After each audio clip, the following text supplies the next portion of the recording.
Welcome back, everyone. This is episode number 2 of our Control2Connection Parenting Series. I'm so glad you're back. Now, before we dive in, if you haven't yet watched episode number 1, why you're so controlling and why it's not your fault, I need you to pause on this one, go watch that first, and then come back here. I say that not to boss you around, but because this series is designed to build on itself. Episode 1 laid the foundation. We unpacked why so many of us default to control, where it comes from in our brains and nervous systems, and how it's not your fault. Without that piece, this episode won't land the same way. So really, go watch that one first. And if you already watched it, amazing. Wasn't it powerful? You know, the number of messages that I've gotten from moms, it was mind-blowing. Thank you for that, by the way. Moms have sent me messages saying, Jahanvi, I felt like you were in my living room, literally watching me yell at my kids over socks and homework. Another mom said, finally, someone puts words to what I've been feeling all along. Like, I'm not broken, I'm not crazy. And there's actually science behind why I do this. One mom sent me a message saying, I watched it 3 times, Jahanvi, and shared it with my sister-in-law because we both needed to hear this. And one of my most favorite messages was, mom said, I watched this with my husband and it was such an eye-opener and we gained so much clarity and we're really looking forward to the rest of the episodes. Guys, it was such a blast to create and such an honor to know it resonated with so many of you. Today, in episode number 2, we're going deeper. We're moving from understanding control to building something stronger. Discipline that actually lasts. Not the punishment kind, not the my kid is scared of me so they just listen to me kind, but the real kind, the kind that builds lifelong emotional intelligence, self-control, and responsibility. Here is what we're covering today. We'll talk about why discipline is often misunderstood, why most of us confuse it with control or punishment. Then we'll walk you through the 5 neuroscience-backed keys for unbreakable discipline. These are practical, simple, science-supported.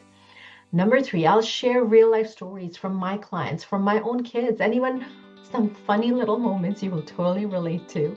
And at the end, I'll share how you can go even deeper with me through our free emotionally intelligent guide and joining the waitlist for my upcoming A.L.I.V.E coaching program, where you will get early bird bonuses you don't want to miss. If you're new to my world, I'm Jahanvi Shah, a parenting coach and mama of 2 and founder of the Authentically Parenting community. And my work is all about helping moms, parents like you, raise emotionally intelligent kids without losing yourself in the process. Sounds good? Let's dive in today. First, let's clear the air. When you hear the word discipline, what comes up for you? For most parents I talk to, it's things like punishments, taking away privileges, timeouts, grounding, or sometimes honestly yelling. And hey, no judgment here. That's how most of us were raised. Discipline meant someone bigger, scarier, or louder than us got us back in line. But here is the truth. The word discipline actually comes from the Latin word disciplina. I hope I'm pronouncing it right, which means to teach, to guide. Isn't that wild? Discipline was never meant to be about punishment. It was meant to be about teaching. And that little shift alone, discipline as teaching instead of punishment, can change your entire parenting lens. Now, let's add a little neuroscience to this. You know, part of the brain responsible for self-control, problem solving, and decision making is the prefrontal cortex. Promise you, you're gonna get so pro at these new words, right? Do you know when this part fully develops? Not until the mid-20s. So when we punish a 6-year-old for not having perfect impulse control, it's like punishing a toddler for not knowing calculus. Their brain literally isn't wired yet. So our job isn't to punish kids into compliance, it's to teach and guide them while their brains are still wiring up. And that's where the 5 keys come in. Key number 1, calm is contagious. You know how you walk into a room where someone's panicked and your body instantly tensed up? That's your nervous system sinking to theirs. Kids are the same way, except times 10. Here is the deal. Your nervous system trains theirs. When you are dysregulated, yelling, frustrated, anxious, their brain doesn't hear your words. Their brain hears danger, danger, right? Remember last week we talked about the amygdala, the little alarm bell in the brain goes off and boom, their learning brain shuts down. So the first key is simple, but not always easy. Regulate you before you try to regulate them.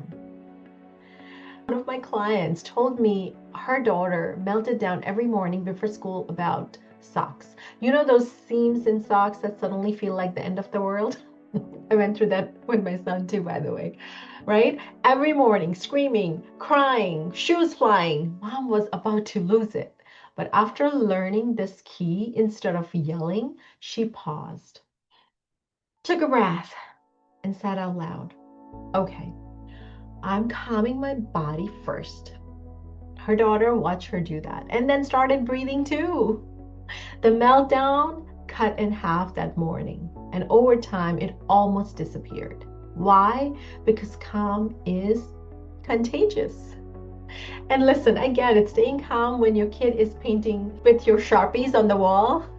Not easy.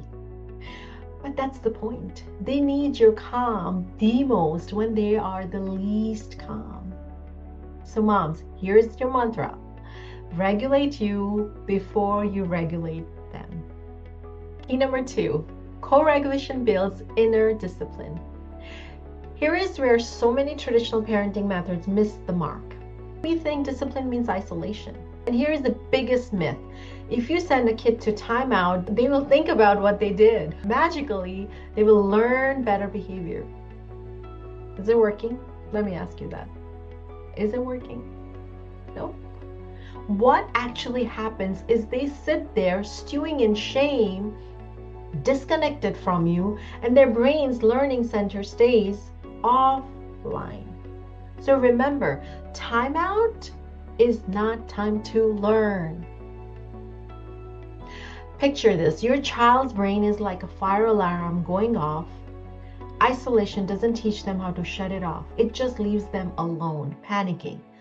Co-regulation, you staying close, naming emotions, helping them ride the wave of emotions, that's what teaches the skill. You know, I had a client whose 6-year-old would throw huge tantrums over homework. Before, she had send him away to calm down, but he never did, right? He had come back angrier. So we flipped it. She sat next to him, hand on his back, and said, I see how frustrated you are. Let's breathe together. Within minutes, his brain shifted. He wasn't perfect overnight, but slowly he began to internalize that calm. That's co-regulation. And over time, that turns into self-regulation, which is the whole point of discipline, right? I mean, how many of you know adults who can't self-regulate? We were never taught, right? So now it's time you can learn and teach it to your kids too. Kids develop self-discipline through connection, and that's called co-regulation. When they're upset and you hold space for them with your calm presence, naming those emotions and guiding them through it, their brain literally borrows your nervous system to calm down. And like I said, over time, that co-regulation wires into self-regulation. A mom I coached told me her son always hit his little sister when angry. She used to yell, "Go to your room until you can be nice." But nothing changed. He kept doing it. After we worked together, she tried co-regulation. She got down on his level, said, "You are so mad at your sister right now. I won't let you hit. Let's breathe it out together." The first few times, he resisted, but slowly he started mirroring her calm. Fast forward a few months, the hitting reduced drastically. Why? Because he was learning how to regulate his body by co-regulating with her, right? So here is your reframe. Timeout doesn't teach discipline. time in does. Key number 3, repetition builds neural pathways. Okay, let's geek out for a second. Neuroscience tells us neurons that fire together wires together. That means discipline isn't about one big lecture or one big punishment. It's about practice, repetition, consistency. Practice, repetition, consistency. Every time your child practices a behavior, the brain strengthens that pathway. Think about brushing teeth. Do you explain dental hygiene every single night? No, you just repeat the routine until it's wired. Same thing with discipline. If you want kindness, you repeat kindness. If you want problem solving, you repeat problem solving. Here's a humor moment for you. I once told my son, we don't throw Legos, buddy. We build with them. He nodded seriously and then threw a Lego 5 minutes later. Did that mean he was defiant? No. It meant his brain needed more reps, more repetitions. And please, parents, know this. And here's your takeaway. Don't expect instant compliance. Expect practice, consistency, and persistency. That's your key. Here is a key number 4, curiosity over control. This one's huge. When a child does something wrong, our instinct is to demand, why did you do that? But guess what? That tone spikes their stress response and their brain either fights, flees, or shut down. So we learned that in episode number 1. Instead, try curiosity. Ask, hey, what was going on for you? Or help me understand what were you feeling? Yeah, when you're new to conscious parenting, your child will roll their eyes when you ask that maybe, but trust me, eventually it's going to work. But because they want to be seen and heard and validated by you, right? So they will melt into your arms. Trust me with this. And let me also tell you, why does this work? Because it lowers the threat response. It keeps the prefrontal cortex online so real learning can happen. Another example, a mom I know walked into the living room to find Sharpie drawings all over the wall. Old school reaction, anger, punishment, maybe even shame. But instead she asked, tell me about this artwork. Her son lit up. It's a city, Mom, with cars and buildings. From there, she could redirect. Wow, you're so creative. Let's get paper next time so the walls don't get hurt. No power struggle, no shame, just teaching.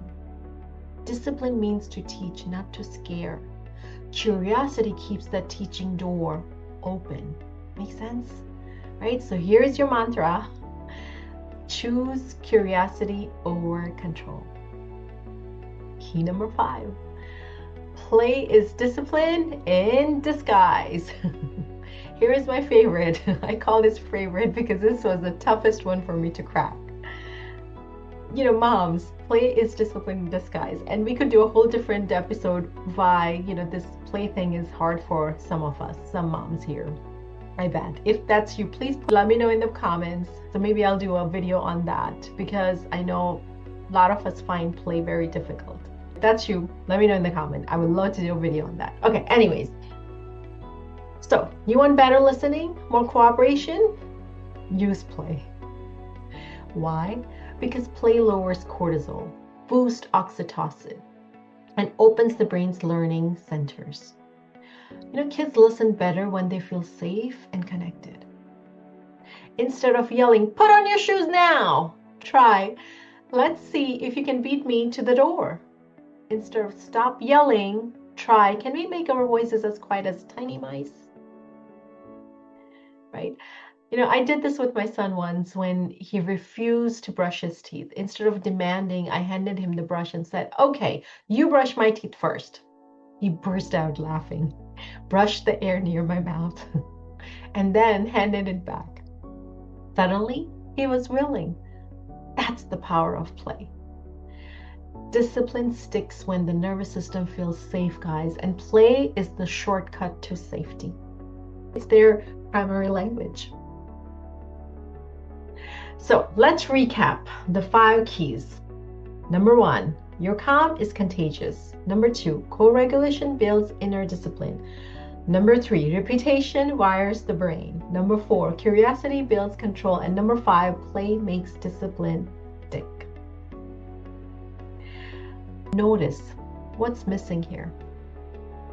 Fear, shame, punishment, yelling. Modern discipline equals brain science plus emotional safety. Remember this. Modern discipline equals brain science plus emotional safety. And listen, I know it's a lot. I know. You won't do it perfectly every time, neither do I. But every little shift rewires not just your child's brain, it rewires yours too. You're breaking cycles, generational cycles. You're teaching skills for life. This isn't about letting kids run wild, guys. Please know this. Boundaries are still there, but boundaries delivered with connection and science-based strategies that last a lifetime. If you've been doing same thing and nothing is changing, it's time to try these new ways of parenting. And I want you to hear this. You are not failing because your child melts down. Please know this. You are not failing because you lost it yesterday. You're here. You're learning. You're showing up for your kids here. That's what matters. So next week, in episode number 3, we are diving into something even juicier: how to hold boundaries without guilt or second guessing yourself. Because let's be honest, most of us either swing too hard into control or too far into permissiveness. Finding the balance is the real art, and I'll show you how. So make sure you do not miss it. Before we wrap up, 2 quick things I want to share. If you want to go deeper right now, download my free guide, the Emotionally Intelligent Parenting Starter Guide. It will give you practical scripts and tools you can start using today. Second, this is big. Join the waitlist for my upcoming A.L.I.V.E coaching program. This is where I will personally guide you step by step into this kind of parenting with early bird prizes and special bonuses only for waitlist members. All you have to do is DM me on Instagram or Facebook at Authentically Parenting, and I'll get you on the list. Trust me, you don't want to miss this one. All right, my loves. This was episode number 2 of our Control2Connection Parenting Series. You got the 5 keys now. Try them this week, notice the shifts, and share with me what happens. I love hearing your stories. I read every single comment and I reply to every single comment. Parents, you're doing such important work, not just raising kids, but raising the next generation of emotionally intelligent humans. I'm truly so proud of you for showing up here. I'll see you next week for episode number 3. And until then, keep choosing connection over control. Lots of love.